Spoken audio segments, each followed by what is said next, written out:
Un bon dimanche à chacun, à chacune d'entre vous. C'est le sixième dimanche du temps pascal. Mon nom est Paul-André Durocher. Je suis l'archevêque de Gatineau et l'administrateur apostolique de Mont-Laurier. Et avec vous, comme d'habitude, pour lire les textes que nous propose la liturgie du jour et chercher à les comprendre mieux et voir comment ils peuvent nous inspirer dans la situation qui est la nôtre. Nous commençons avec la lecture des Actes des Apôtres, comme nous le faisons depuis le début du temps pascal. Les dimanches ont choisi des passages qui sont particulièrement pertinents et donc on pourrait dire, on va piger dans des textes que nous avons lus les jours de semaine pour vous qui me suivez à tous les jours. Alors, nous avons déjà vu ce texte et je ne passerai pas beaucoup de temps à l'expliquer. J'ai noté le lien vers mon explication euh, dans la description de cette vidéo. Alors, si vous regardez en dessous de l'image et vous cliquez, vous pourrez aller vers une explication plus détaillée de ce texte. C'est au 8e chapitre, les versets 5 à 8, 14 à 17. C'est le récit de Philippe, un des diacres,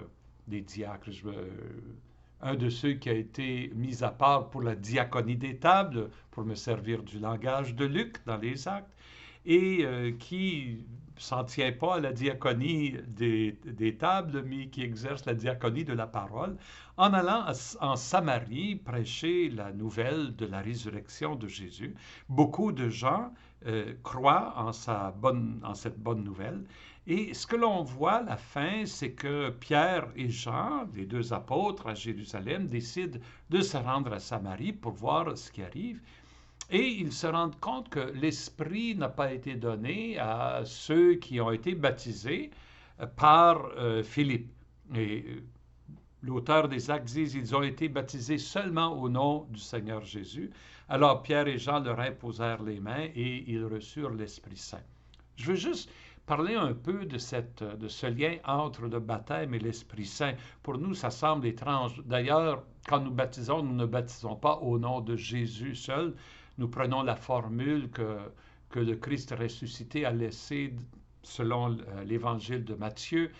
Baptisez-les au nom du Père, du Fils et du Saint-Esprit. Et c'est ainsi qu'on baptise dans l'Église au nom du Père, du Fils et du Saint-Esprit. Mais les Actes des Apôtres, est-ce que ça semble dire que l'Esprit n'est pas lié au baptême? Ailleurs, on voit dans le récit de Pierre qui se rend à Corneille, on voit que l'Esprit s'empare de Corneille et de ses amis sans que les apôtres, sans que Pierre fasse quoi que ce soit. Et là, Pierre, voyant que l'Esprit est venu sur eux, il dit, bon, on va vous baptiser alors. Et il les baptise.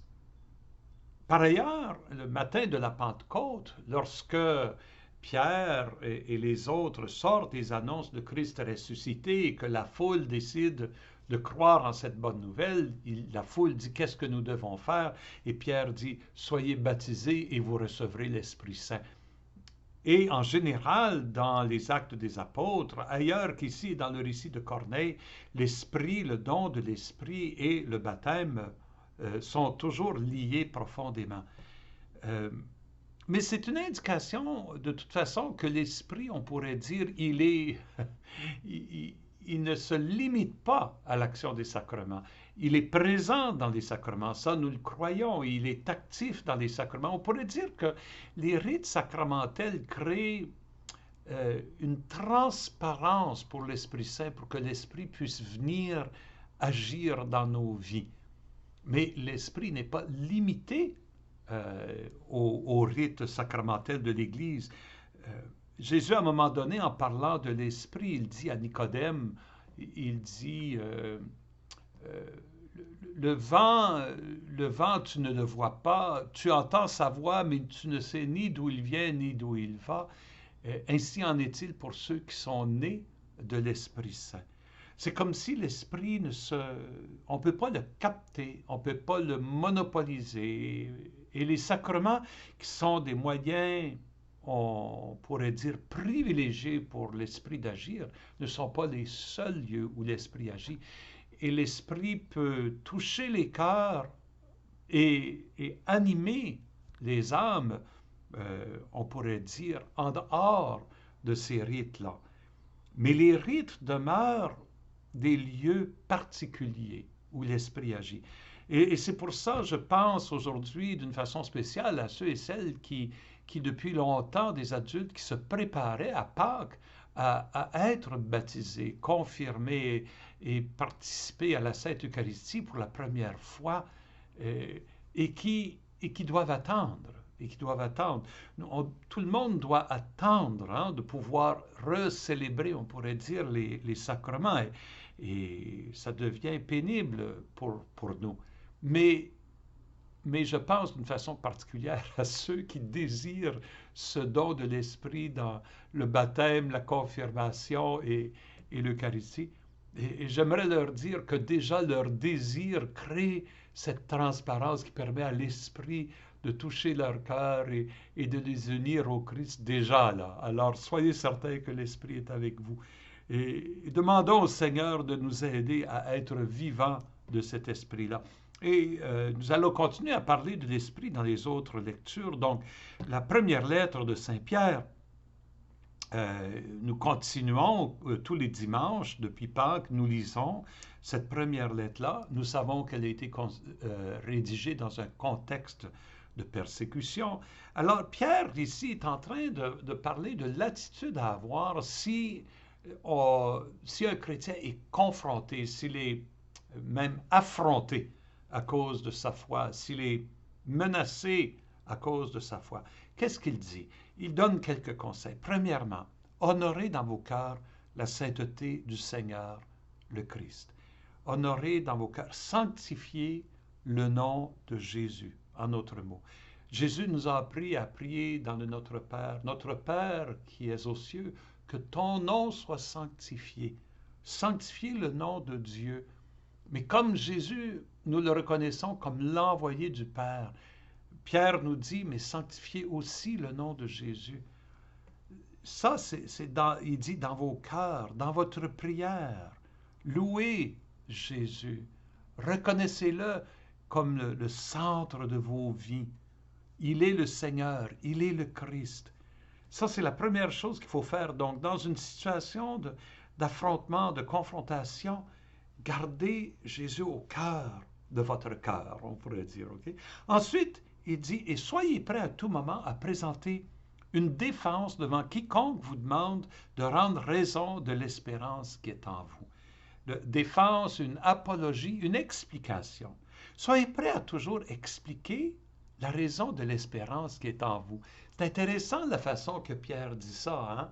Il ne dit pas de défendre votre foi, mais d'expliquer la raison de votre espérance. Oh, ça c'est intéressant. C'est une autre approche, on pourrait dire, ou certainement c'est un autre accent. Parce que ça nous demande d'être capable de nommer la raison de notre espérance. Est-ce que notre foi nous donne de l'espérance? Comment?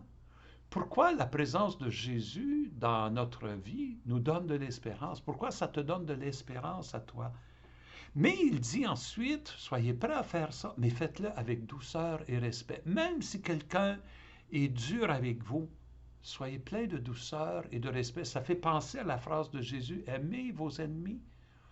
Voyez que cette personne-là aussi est une personne en recherche, est une personne qui, peut-être par ignorance, vous maltraite ou vous calomnie, mais c'est un enfant de Dieu. Dieu veut être son père à cette personne-là.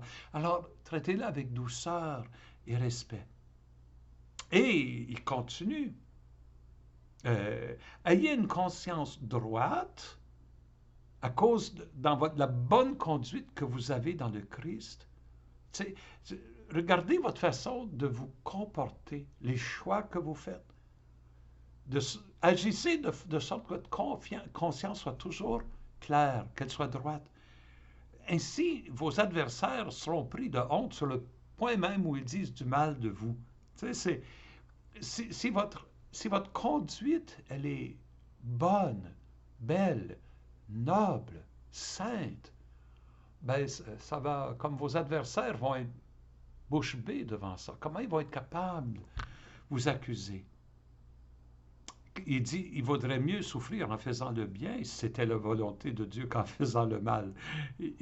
Évidemment, et vous savez, le mal, le mal entraîne des conséquences que nous apportons sur nous-mêmes. Là, hein? C'est, le mal a des conséquences négatives qui sont causées par les choix que nous faisons. Euh, si j'abuse de l'alcool, je vais en souffrir les conséquences. Le mal a ses conséquences qui sont les conséquences des choix que j'ai faits. Le bien n'entraîne jamais de mauvaises conséquences en soi. Il y en a d'autres peut-être qui vont résister au bien que je fais. Mais, mais on comprend que le bien lui-même, ses conséquences sont toujours des conséquences de vie, de joie, de bonté, de douceur. Alors, souffrez en faisant le bien plutôt qu'en faisant le mal. Et pensons, Pierre dit, pensons que le Christ lui aussi a souffert pour les péchés. Lorsque pas ses péchés à lui, les péchés des autres. Une seule fois, une fois pour toutes. Lui, le juste, pour les injustes, afin de nous introduire devant Dieu.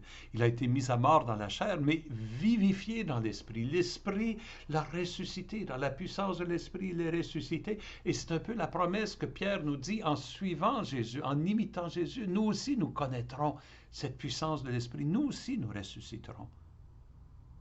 J'aimerais juste, euh, j'aimerais juste vous faire remarquer que les recommandations que fait Pierre, elles ne sont pas seulement bonnes dans une situation de, on pourrait dire, de confrontation, de persécution.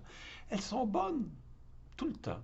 Chaque fois qu'on veut partager la bonne nouvelle avec quelqu'un, hein, on se pose souvent la question, ben oui, Jésus nous dit, nous devons porter du fruit, nous devons témoigner de lui, mais comment on fait ça? Comment on fait ça?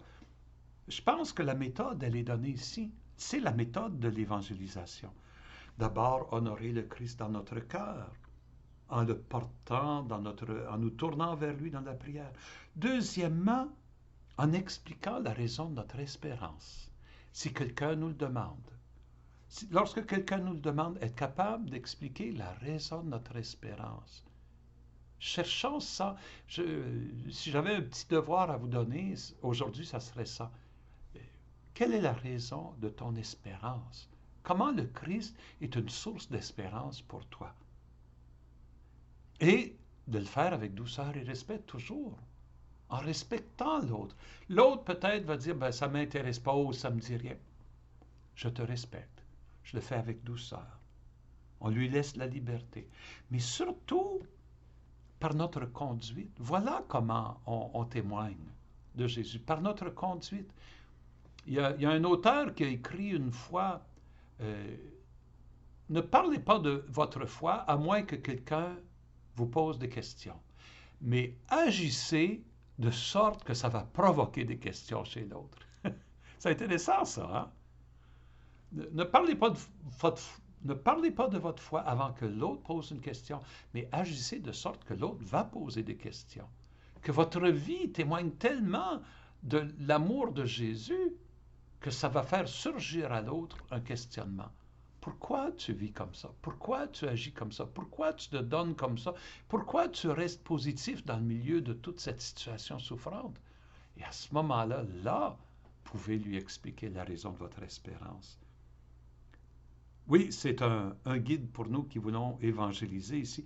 Pas juste nous qui voulons évangéliser. Ce n'est pas une question de on veut évangéliser. Comme Saint Paul dit, malheur à moi si je n'évangélise pas. Le Christ me donne ça comme mission. Ça fait partie de ma vie chrétienne que d'être son témoin. Alors, je veux répondre à l'invitation du Christ en étant son témoin au cœur du monde. Saint Pierre nous indique comment. Et passons maintenant à l'évangile de Jean. Nous lisons les versets 15 à 21 du chapitre 14. Si vous suivez mon commentaire quotidien, et peut-être que vous lisez dans une Bible, vous aurez remarqué qu'on a sauté ce passage-là. les, les responsables de la liturgie qui ont décidé quelle lecture on lirait quel jour, ont pensé que ce texte-là, c'était mieux de le réserver pour un dimanche. Et en particulier ce dimanche-ci, 2 dimanches avant la Pentecôte. La semaine prochaine, ça sera l'Ascension. Nous allons lire les textes du dimanche de l'Ascension.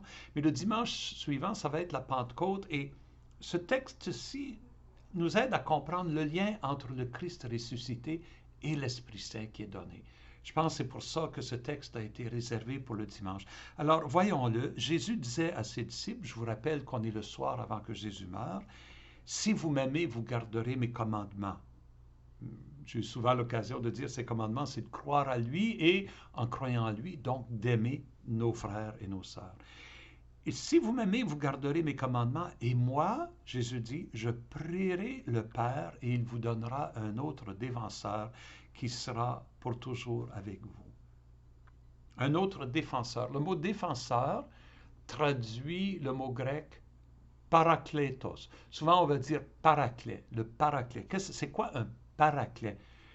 Moi, petit gars, je ne sais pas pourquoi j'ai associé le paraclet avec l'idée de la colombe. Le paraclet, c'est la colombe. Ça n'a rien à voir avec le symbole de la colombe. Un paraclet, c'est plutôt dans le contexte d'un procès en cours où celui qui est accusé veut avoir quelqu'un qui se tient à côté de lui. Et parakletos, ça veut dire celui qui est appelé à mes côtés. Celui qui est appelé à mes côtés. Celui qui vient, c'est pour ça qu'on traduit ici par un défenseur. On pourrait traduire aussi par avocat, mais c'est plus large que ça. Jésus dit c'est un autre défenseur. Mais qui est le premier défenseur? Ben, c'est Jésus lui-même. Jésus est le premier qui vient se tenir à nos côtés. Vous voyez, hein, Matthieu appelle Jésus l'Emmanuel, Dieu avec nous. Il vient se tenir avec nous. À la fin de Matthieu, Jésus dit, je serai avec vous tous les jours jusqu'à la fin du monde. Donc Jésus se tient avec nous. Mais il nous en fera un autre pour être avec nous, pour se tenir avec nous. Et il va prier le Père. Donc l'Esprit, ce qui est dit ici dans un mot, c'est que l'Esprit est un don qui vient du Père, mais en réponse à la prière du Fils. Donc l'Esprit est vraiment, on pourrait dire, le fruit de l'amour de la Trinité.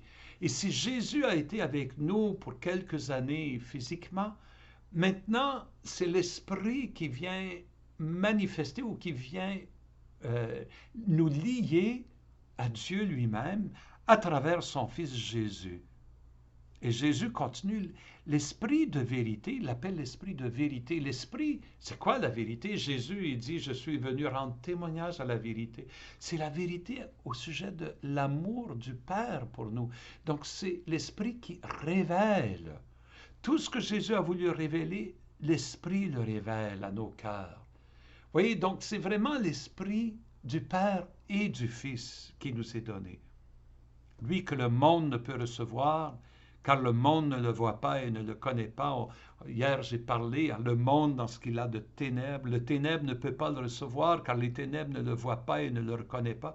Mais vous, Jésus dit, vous le connaissez, car il demeure auprès de vous et il sera en vous.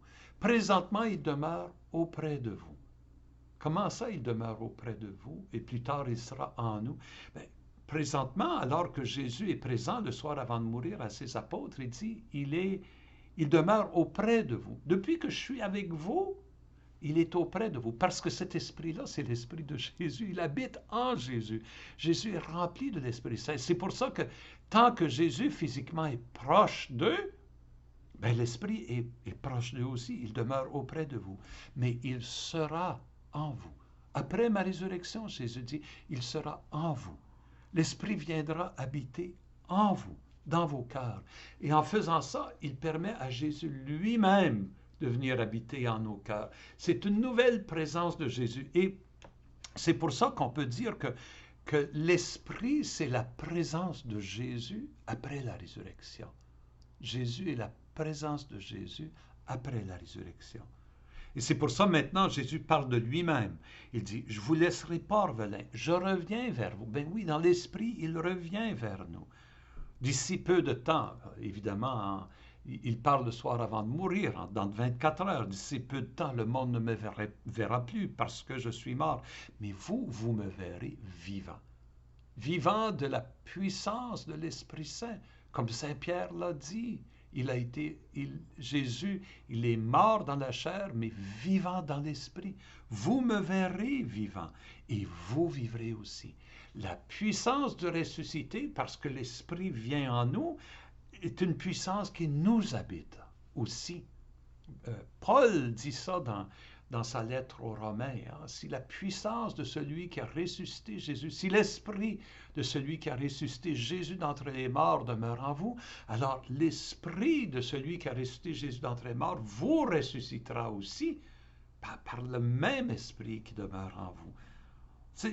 C'est la présence de l'esprit nous lie au Christ ressuscité d'une façon mystique, cachée, mais profondément vraie. Et en ce jour-là, vous reconnaîtrez, Jésus dit, que je suis en mon Père et que vous êtes en moi et moi en vous.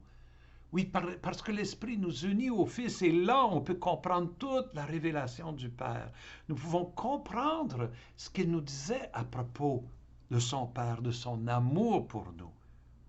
Et celui qui reçoit mes commandements, là, il ne s'adresse pas seulement aux apôtres, il ouvre ça à toute personne qui reçoit mes commandements et les garde, cette personne-là m'aime. Et la personne qui m'aime sera aimée de mon Père. Et moi aussi, je l'aimerai et je me manifesterai à lui, évidemment, d'une façon mystique dans l'Esprit Saint. Quel beau texte que Saint Jean nous rapporte ici. Quelle belle parole de Jésus, des paroles d'encouragement, des paroles qui promettent cet esprit et la vie qui vient avec et l'amour qui vient avec.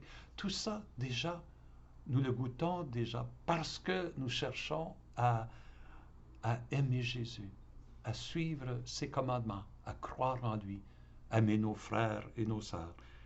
Et c'est avec cette pensée-là, cette promesse, cette belle parole de Jésus, que je vous laisse, cet esprit-là qui est plus fort que la mort, qui est plus fort que nos solitudes, qui est plus fort que toute pandémie.